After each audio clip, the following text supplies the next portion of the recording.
Hello there, wonderful viewers. Thanks for choosing this video from Fixit. Join Fixit on a journey of knowledge and creativity. Today, I will show you how to do anonymous questions on Instagram Story. Remember to subscribe and click the bell icon so you don't miss any Fixit magic. Let's get started. First of all, open Instagram app on your device. Then, tap on plus icon at the top. Here, you can create a story. Now I will take a photo. But you can also place a photo from your gallery to make a background, or you can also add solid colors. It totally depends on you.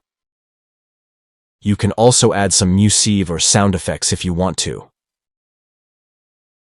After this, go to stickers icon at the top. From here, tap on questions, and here you can just ask whatever questions you want to do. And anybody can answer it. So this is how you can do it, and this is completely anonymous. Did this video help you? Comment below if I fixed your problem. Hit the subscribe button for more tutorials. Your input fuels us. Comment something below you would like to see fixed.